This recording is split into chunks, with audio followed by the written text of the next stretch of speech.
Assalamualaikum warahmatullahi wabarakatuh. Ketemu lagi dengan kabar berita satu podcast. Sebelumnya saya mengucapkan kepada penonton setia KBS untuk selamat tahun baru 2026 dan selamat hari Natal dulu ya, hari Natal tahun baru.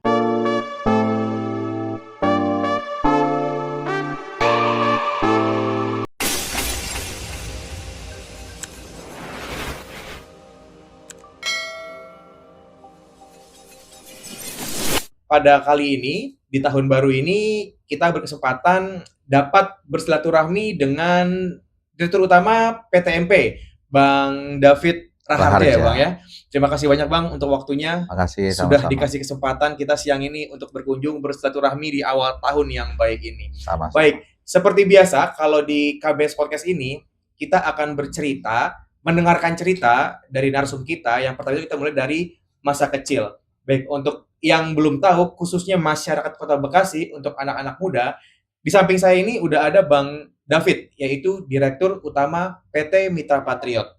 Ya, baik, yang ingin mendengarkan sejarah panjang kehidupan Bang David, hari ini kita dengarkan bersama-sama. Silakan Bang. Ya. Assalamualaikum warahmatullahi wabarakatuh. Salam, salam sejahtera buat kita semua. Om Swastiastu, Namo Buddhaya, salam kebajikan. Saya David Raharja, Direktur Utama BUMD Mitra Patriot Perseroda yang berkedudukan di Kota Bekasi. Jadi awalnya lebih cerita ke tentang masa kecil. Masa kecil saya. Masa kecil, betul. Saya lahir di Jakarta. Orang tua saya dari Jawa, papa, mama dari Sunda. Jadi orang sebutnya, ada yang sebut janda Jawa Sunda, ada yang jasun Jawa Sunda. Jawa Jadi, Sunda. intinya saya udah kayak gado-gado lah, campur-campur. Saya Iya. lahirnya di Jakarta, papa orang Jawa, mama orang Sunda, dan ada keturunan Chinese-nya. Baik. Dan saya lahir besar di Kelapa Gading. Karena sejak lahir dari tahun 80 saya sudah tinggal di Kelapa Gading. Kelapa Gading. Nah, saya bersekolah di sana, beraktivitas di sana di Kelapa Gading. Terus ya saya 3 bersaudara. Saya kakak paling besar, saya punya adik 2 lelaki, mereka kembar. Jadi kami 3 bersaudara ini laki-laki semua. Terus ya selesai masa sekolah ya, selesai ambil pendidikan, ya memang jiwa kami karena ada darah Chinese-nya. Jadi kita hobinya tuh bisnis. Ya, cari cuan. Cari cuan. Ngejar cuan. Kantau. Nyari kantau. Ya. Berarti Abang di dunia bisnis lama Bang ya? Saya di dunia bisnis itu sudah sejak 2007. Kurang lebih. Ya. Kurang lebih. Ya, 2007. Baik, 2007 memulai bisnis ya. Sampai di tahun sebelum sampai sekarang pun saya masih sebagai bisnismen, selain sebagai dirut di Mitra Patriot, saya masih punya perusahaan pribadi yang tidak berhubungan langsung dengan job job desk di Mitra Patriot. Di Mitra Patriot, baik. Yang itu karena berbeda bisnis beda, core bisnisnya berbeda. Bisnis pribadi saya adalah di komoditi pangan. Baik. Impor komoditi pangan seperti beras, bawang putih, bawang bombay, buah-buahan dari China, itu bisnis utama saya. Bisnis utama. Ya. Baik Bang, berarti Abang tinggal dari masa kecil itu di Kelapa Gading Bang? Di Kelapa Gading. Baik, Abang ini dilantik sebagai dirut PTMP ini pada bulan apa Bang? Tahun berapa Bang? Saya dilantik belum lama, bulan Juli. Kalau tidak salah tepatnya tanggalnya 15 Juli 2025. 15 Juli 2025 Bang ya? Ya, jadi dilantik baru sebagai Juli, Agustus, September, Oktober, November, Desember. Baru sekitar 5 bulan. 5 bulan ya? 5 bulan yang berarti lalu. 5 bulan ini Abang baru menjadi dirut PTMP. Dirut PTMP, itu. Benar. Baik Bang, biasanya nih Bang, kalau misalkan kita sebagai anak-anak muda, khususnya Gen Z Bang, ya. Di Kota Bekasi nih Bang nih. Mereka tuh Bang butuh, apa ya Bang ya? Butuh stimulus Bang. Ya. Stimulus respon gitu Bang ya. Ya. Bagaimana caranya nih kita bisa seperti Abang? Gitu Bang. Ada gak sih Bang kisi-kisi Bang buat teman-teman? Gitu ya. Kiat-kiat Bang misalkan. Ya, oke. Khususnya untuk teman-teman apa namanya nih, di organisasi yang ingin Ya, membangun karir ya, agar bisa menuju level puncak seperti apa, Bang? ya. Yang pasti satu, kita harus mudah bergaul, Supel, Bang, ya? supel, jangan pilih kasih, jangan pandang bulu. Baik. Siapapun kita bergaul, dia tukang koran, tukang parkir, tukang ojek, bahkan kita apa itu pasukan, kalau waktu dulu di Jakarta pasukan oranye, tukang sampah pun Pasukan Oren. kita bergaul. Iya.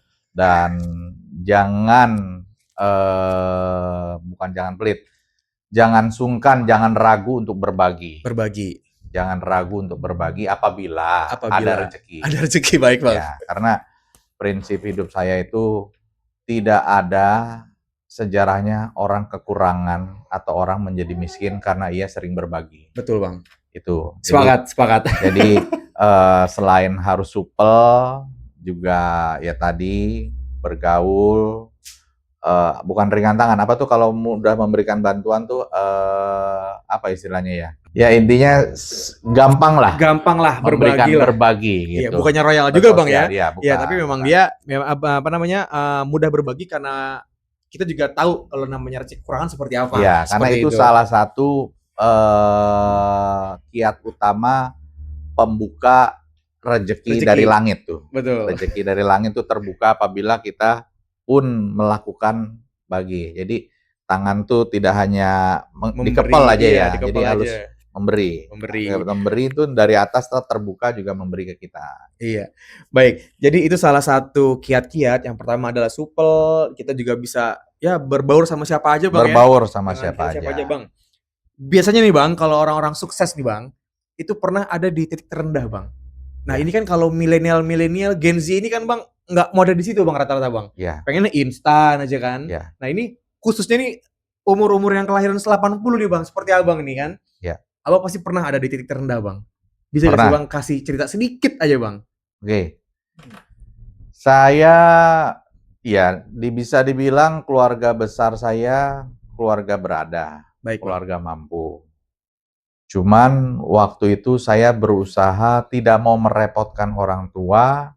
Saya memulai bisnis, memulai rumah tangga, itu saya tidak meminta apa ya, bukan tidak meminta restu, tapi tidak minta saya mau menikah, minta hadiah rumah, mobil, enggak.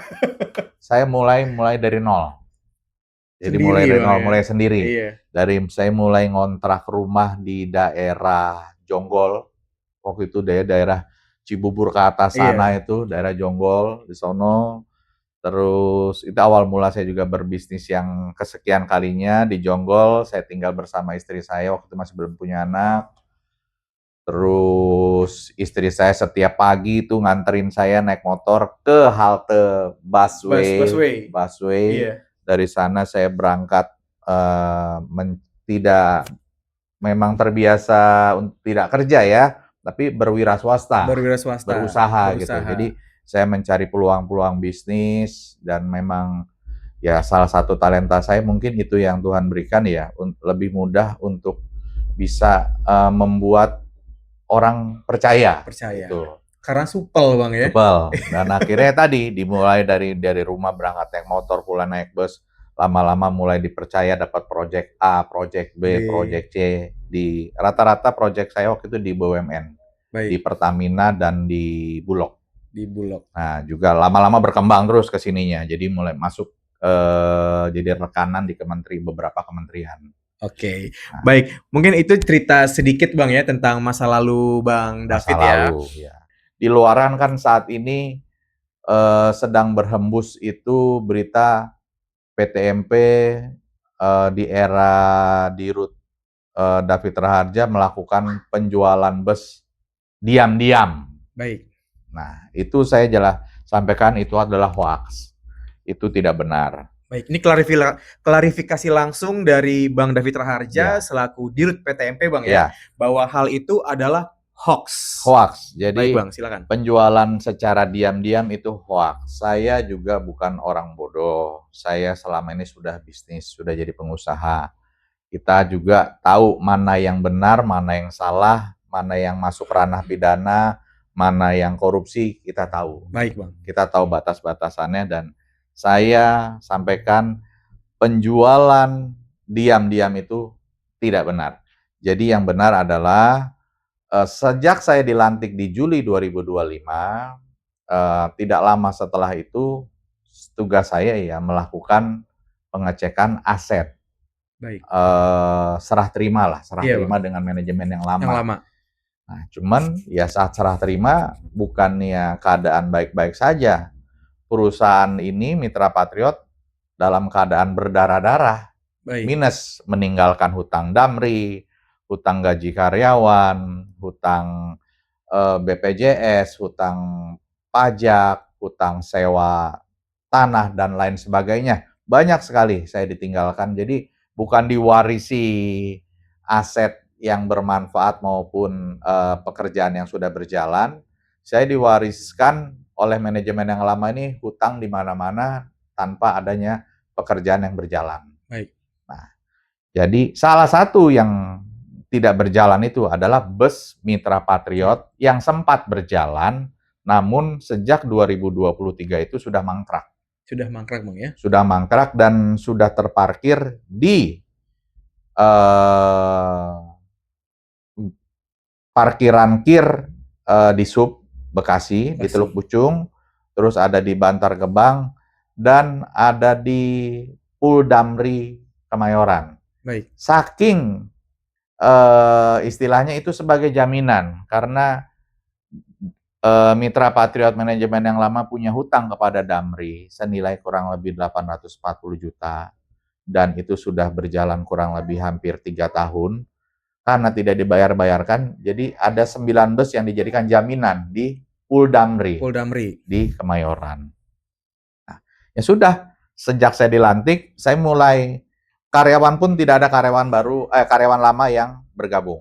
Baik, Bang. Saya rekrut semua full karyawan baru dan itu kita rekrut secara website dari pengumuman itu, jadi tidak diam-diam juga. Iya. Diumumkan secara website dan banyak waktu itu ada hampir 600 pelamar. Ya? Iya. Dan akhirnya kita terpilih 40 karyawan waktu itu yang terbaik. Nah, jadi setelah kami melakukan pengecekan, terutama salah satu aset bus ini, bus itu ternyata keadaannya selain mangkrak itu sudah sangat mengkhawatirkan. Kondisinya, Bang, Kondisinya sudah sangat mengkhawatirkan. Baik. Kenapa saya katakan sangat mengkhawatirkan? Jadi begitu waktu kita survei itu kacanya ada yang pecah. Kalau cat kusem ya wajar lah. Ini kaca pecah ini kan ya ditimpuk, ada yang ditimpuk orang iseng. Iya. Bannya ditukar, ban serepnya hilang, as rodanya ada yang hilang, gardannya hilang. Jadi memang udah nggak layak, Iya, Bang, kondisinya ya. speedometernya hilang, akinya pun banyak yang hilang semua. Intinya itu sudah keadaannya sangat tidak layak. Tidak layak, baik. Nah, menghindari itu kan namanya terjadi makin penyusutan. Lama-lama itu kalau didiamkan mungkin akan jadi besi tua, scrap. Betul. Nah, untuk mengamankan hal tersebut, saya mengambil kebijakan waktu itu dengan berdiskusi dengan para pemegang saham. Baik, Bang. Ini kayaknya pendapat saya lebih baik secepat mungkin kita lakukan penjualan terkait bus yang ada yang mangkrak, yang terparkir di 3 lokasi tadi. Ya sudah, ada lampu hijau awalnya. Iya, Bang. Silakan tetap jalankan sesuai prosedur. Akhirnya langkah pertama yaitu saya menyurati Wali Kota Bekasi selaku pemegang saham. Baik, Bang. Bahwa kami Mitra Patriot berniat melakukan penjualan bus sebanyak 29 unit secara lelang. Karena kenapa? Kita tidak boleh menjual secara langsung. Betul. Itu regulasi yang saya tahu. Jadi harus melalui lelang. Oke, surat berbalas diminta disposisinya waktu itu untuk dirapatkan bersama OPD terkait, yaitu dengan BPKAD, dengan Dinas Perhubungan, dengan bagian ekonomi dan bagian hukum. Poinnya intinya dari mereka semua memberikan lampu hijau untuk dilakukan lelang. Karena excuse me, walaupun bus tersebut asalnya adalah ada yang menyebut hibah, benar itu hibah, cuman dalam pencatatan di BPKAD itu telah menjadi barang milik Mitra Patriot. Dengan dibuktikan BPKB-nya pun 29 unitnya itu sudah bukan atas nama pemerintah Kota Bekasi, Tetapi atas nama sudah atas nama Mitra Patriot. Mitra Patriot. Nah, baik. Setelah mendapatkan lampu hijau, langkah pertama yang kami lakukan adalah melakukan penilaian appraisal, Bang, ya, penawaran gitu, KJPP. Bang, ya? Iya. Penilaian sebenarnya bus ini 29 unit ini punya nilai jual berapa sih, nilai pasarnya. Kami waktu itu sudah menyurati salah satu KJPP yang ada di Kota Bekasi. Dan berbalas, disepakati tarif penilaiannya, lalu kami bayarkan tarif tersebut, dan dilakukanlah appraisal. Di dalam appraisal ini jelas ada surat tugasnya, mereka ada kunjungan ke lokasi-lokasi bus, di mana busnya ini kondisinya ya. Ini masih appraisal dalam tahap kulitnya aja, luarnya. Luarnya aja, Bang, ya? Luarnya. Belum secara mendetail. Belum secara mendetail. Dan di sini sudah ada kajian harga acuannya mereka, nilai terendahnya berapa, sudah ada semua. Jadi lengkap, semua kami ikutin. Setelah kami dapatkan ini, kami lalu mencari balai lelang. Baik, Bang. Ada 2 balai lelang pilihannya. Balai lelang swasta atau balai lelang negara, yaitu KPKNL. Nah, waktu itu kami berunding, kami sepakati, kami bandingkan apple to apple antara KPKNL dengan balai lelang swasta, di mana swastanya ini adalah IBIT, Astra, yang kita sama-sama ketahui dia udah go internasional, customer-nya juga banyak. Setelah kami pertimbangkan, KPKNL memasang tarif fee komisi terkait bus yang terjual. Kami harus memberikan komisi karena kan numpang lelang di tempat mereka, itu komisinya kurang lebih 3% sekian. Nah, waktu kami menanyakan kepada IBIT Astra, mereka komisinya hanya 2,5%. Baik. Nah, dari sini berarti kan ada selisih hampir 1%. Iya. Nah, itu kan lumayan. Dan secara regulasi pun di Peraturan Menteri Keuangan 2019, nanti saya bisa sharing Peraturan Menteri Keuangannya. Di situ tidak ada statement dari Peraturan Menteri Keuangan harus menggunakan balai lelang negara. Jadi BUMN atau BUMD boleh menggunakan balai lelang swasta. Ada, nanti silakan lihat, saya akan kirim linknya nanti. Peraturan Menteri Keuangan 2019 itu ada bahwa IBIT Astra ini termasuk salah satu balai lelang yang diperbolehkan melakukan lelang terhadap aset BUMN maupun BUMD. Jadi di luar digoreng, waduh itu penjualannya sepi, sunyi senyap. Salah, saya sudah melalui semua prosedur. Waduh, itu lelangnya tidak melalui KPKNL, padahal itu kan barang negara. Salah. Ada Peraturan Menteri Keuangan 2019 yang sudah mengaturnya juga. Baik. Jadi hoax itu beredar di mana-mana, itu berusaha, ya sepertinya mungkin mereka berpikirnya mungkin, wah ini pasti duit nih. Enggak, saya jelaskan di sini di depan kalian semua, tidak ada 1 rupiah pun yang mengalir kepada kantong pribadi saya maupun karyawan saya terkait nilai lelang.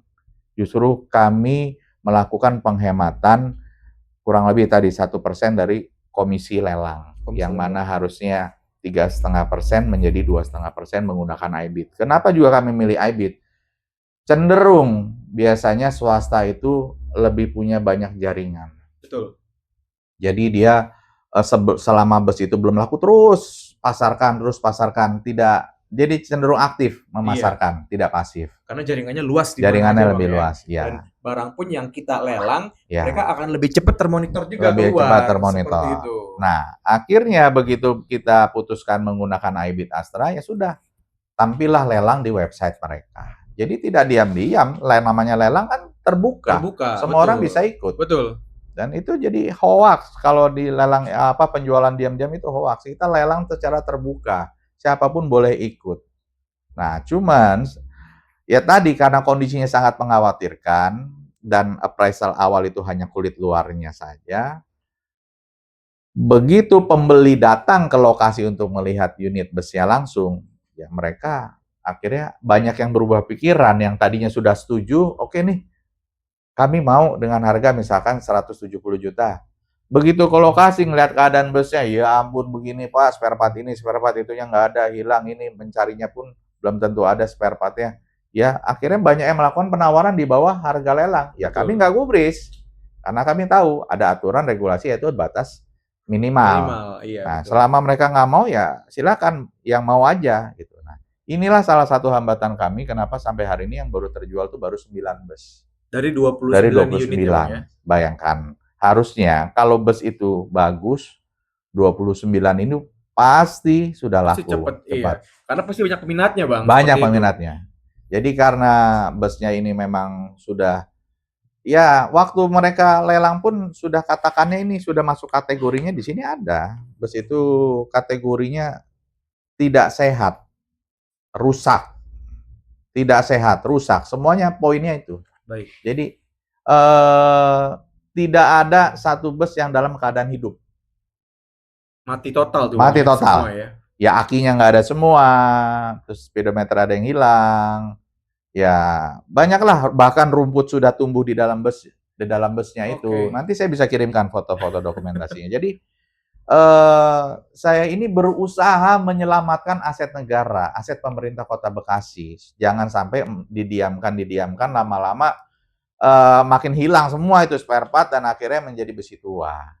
Jadi ya saya terima kasih sudah diberikan kesempatan untuk bisa memberikan klarifikasi sehingga ya berita-berita yang di luar itu menjadi berimbang.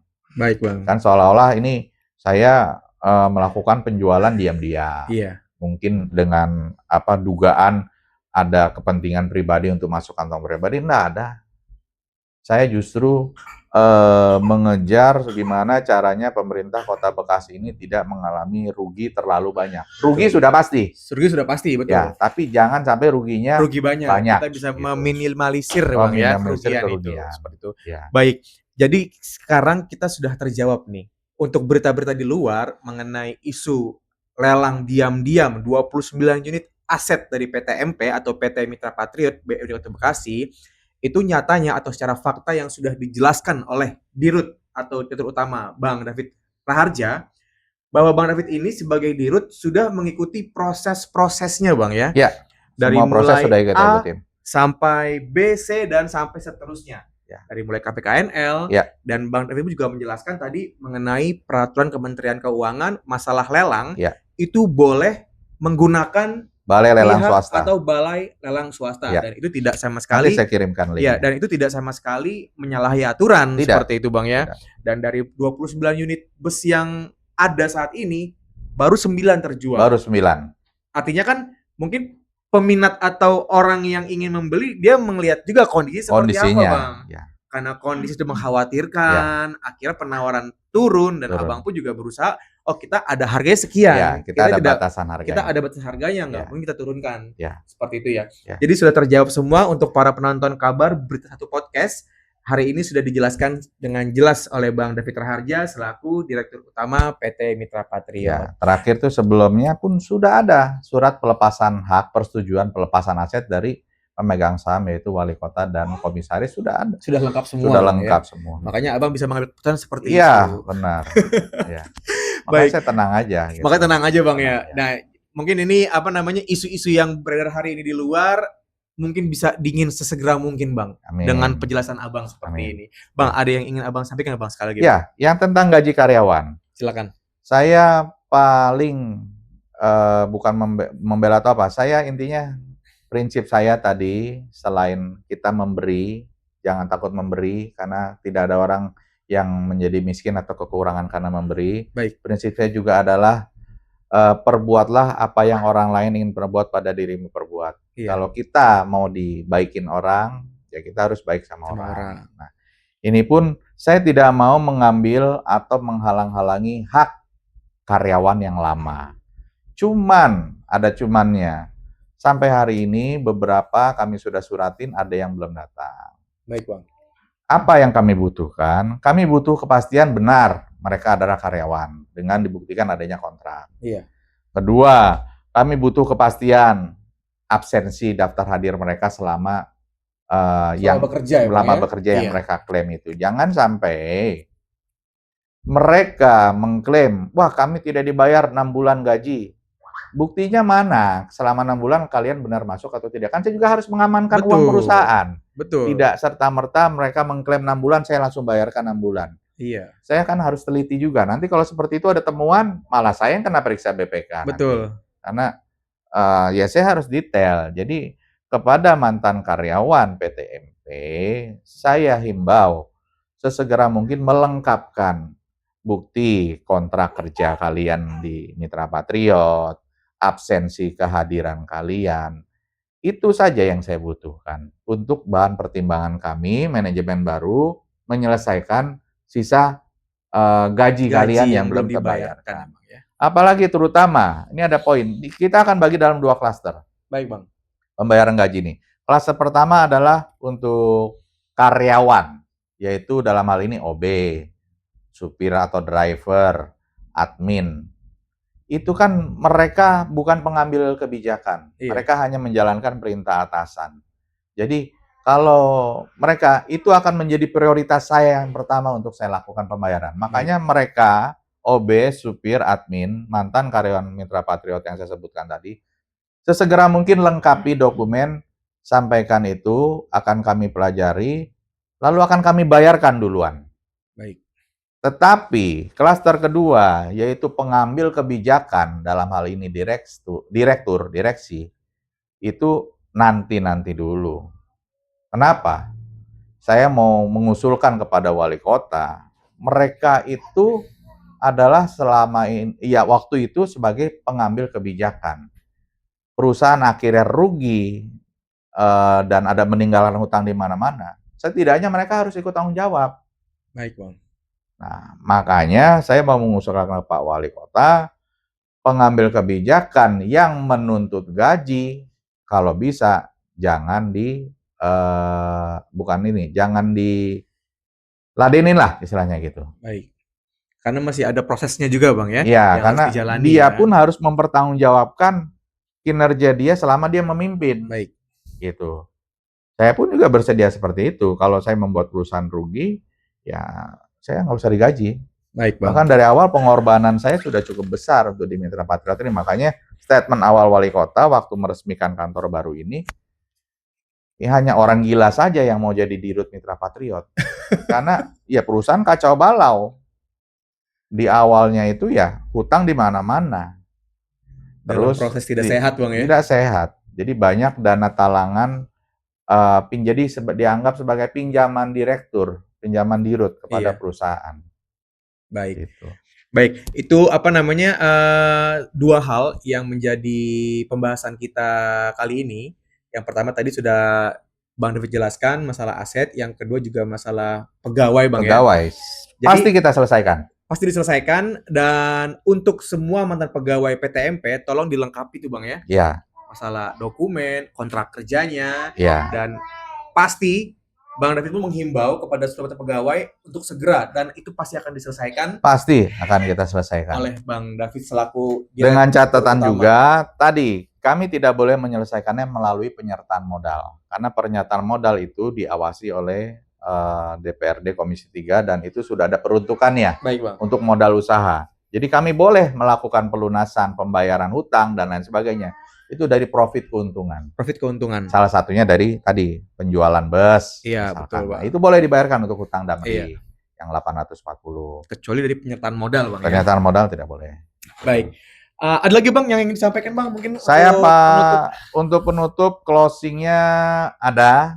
Jadi selain kiatnya tadi supel, mudah bergaul, ya tapi ya tetap pilih-pilih hati-hatilah, tetap Hati-hati dalam berkawan, Bang, ya. berkawan ya, berkawan. Tapi ya kita harus supel. Tapi begitu kita tahu dia nggak bagus gitu untuk diajak berkawan, ya cukup jaga jarak saja. Cukup jaga jarak aja ya. Ya, terus ya tadi jangan takut memberi karena tidak ada orang kekurangan karena memberi. Yang terakhir ini adalah saya mendapatkan prinsip hidup dari, saya sebut guru saya lah. Itu adalah hindari, kita hidup ini hindari AIDS. AIDS kalau di dalam dunia kesehatan itu kan penyakit yang sangat mengerikan. Betul, Bang. Nah, AIDS di dalam arti prinsip hidup saya itu adalah hindari. A-nya itu angkuh, Angkuh, I-nya iri, kemudian D-nya, Bang? D-nya dengki, S-nya sirik. AIDS, angkuh, iri, dengki, sirik. Kalau mau jadi orang sukses, buang jauh-jauh, hindari itu Sifat-sifat AIDS. ini, Bang, ya? Sifat-sifat angkuh, iri, dengki, sirik. Baik. Perbanyak duit. Apa tuh, Bang? Ada singkatannya juga. Doa, usaha, ikhtiar, takwa. Takwa. Jadi hindari AIDS, perbanyak duit. Nah, itulah kiat-kiatnya. Itu kiat-kiat ya. Sebagai pembuka tahun 2026, ini oke banget nih, Bang nih. Apalagi untuk semua penonton KBS, khususnya anak-anak Gen Z di Kota Bekasi ya. Jauhi AIDS dan Perbanyak duit. Baik, terima kasih Bang David Raharja selaku Direktur Utama PT Mitra Pacu Kota Bekasi. Sampai jumpa lagi di acara podcast berikutnya. Selamat siang. Selamat siang.